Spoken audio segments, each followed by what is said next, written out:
Reka tugusuhuze kandi tuguhe ikaze wowe udukurikiye muri aka kanya, twizere yuko umeze neza, niba kandi utameze neza turakwibutsa yuko iki atari igihe cyo gucika intege, kuko burya ibyiza bihora imbere. Uyu munsi biranga ariko ejo haba hari icyizere cy'uko bizakunda.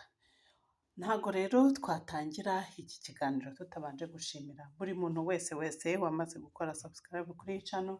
Muri abantu b'agaciro gakomeye, ni mwebwe mudutera inkunga yo gukomeza gukora ibiganiro nk'ibi ntiducogore. Aho rero muherereye ku isi hose hatandukanye, mubyumve ko tubashimiye kandi tubizirikana. Niba rero ari ubwa mbere ubonye iki kiganiro, ukaba nawe wifuza gukora subscribe ariko wenda ukaba utazi uko bikorwa, reka tukunyuriremo muri make. Nureba hasi iyi video urabona amagambo yanditse subscribe, uyakandaho rimwe gusa ukaba ubigezeho. Nta kiguzi bisaba, ni ubuntu. Icyo bigufasha ni iki? Ni uko mu gihe tugize ikiganiro nk'iki dushyira hanze, uza mu ba mbere bagerwaho nacyo. Uyu munsi rero nk'uko wamaze kubibona, tugiye kuganira ku ngingo yerekeranye n'iki wakora mu gihe umuntu runaka, inshuti yawe se, umuntu wo mu muryango wawe akuriganije. Wakora iki? Ese waba warigeze uhura n'ikibazo utari witeze? Niba igisubizo ari yego, nagira ngo mbere na mbere nkubwire ntikomera, ariko nanone ndakwibutsa ko atari wowe wenyine. Hari abantu benshi cyane bagiye bahura n'ibibazo batari biteze. Reka wenda dufate urugero rumwe rw'ibyabaye kuri Yakobo. Igihe Yakobo yari agejeje igihe cyo gushaka, papa we umubyara yamutegetse kujya kwa mwene wabo witwaga Labani, maze agashaka umwe mu bakobwa be akaba ari we uzamubera umugore. Yakobo yumviye umubyeyi we maze akora ibyo se yari yamutegetse.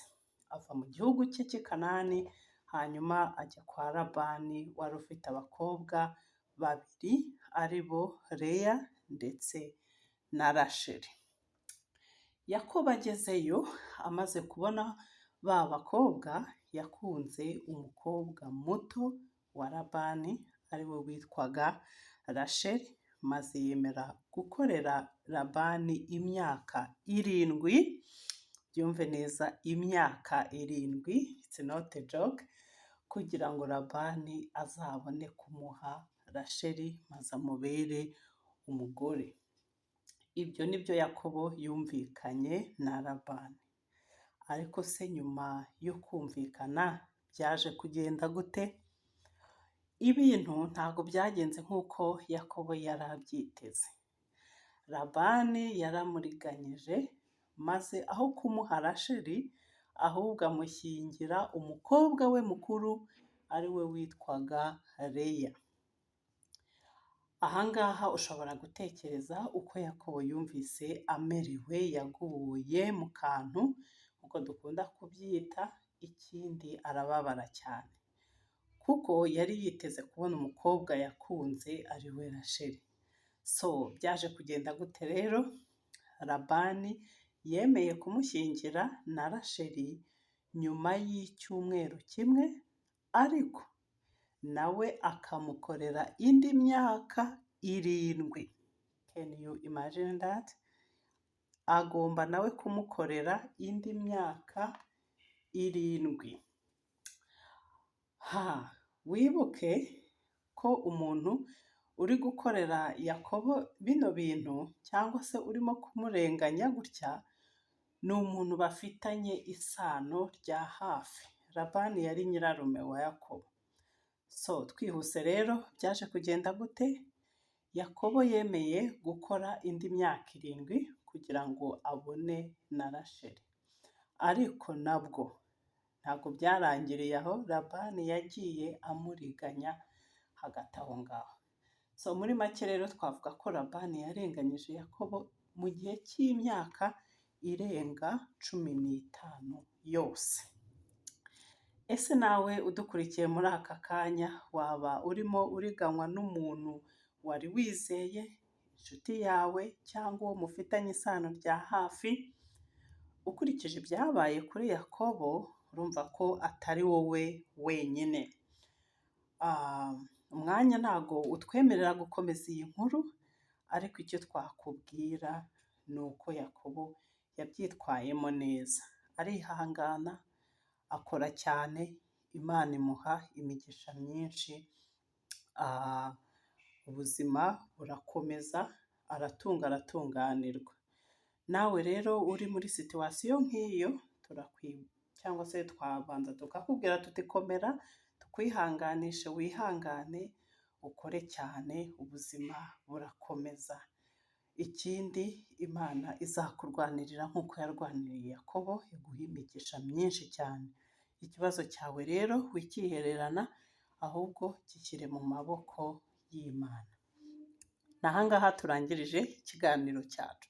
Twizere yuko hari byinshi wungutsemo, twizere yuko hari amasomo uri kubona yafasha wenda abandi bantu bagenzi bawe. Niba ariko bimeze, turagushishikariza kutihererana iki kiganiro, ahubwo gisangize n'abandi kugira ngo nabo bungukirwe. Bikorwa bite? Nureba hasi iyi videwo urabona amagambo yanditse share, uyakandeho, noneho ubasha kubona uburyo bwo kugisangiza n'abandi. Ikindi natwe ubitwereke byo bikorwa bite, urabona andi magambo yanditse like, uyakandeho, natwe turabibona, tukabona ko ikiganiro hari abo cyagiriye akamaro. Hanyuma ikindi nasorezaho ni nk'igitekerezo, twifuza yuko wowe dukurikiye muri aka kanya, niba hari ikindi gitekerezo cyangwa ingingo ubona yakubaka benshi, turagusaba ngo uyidusangize. Uhawe ikaze, igitekerezo cyawe gihawe ikaze, uyandike muri comment, noneho ubutaha ariyo tuzavugaho.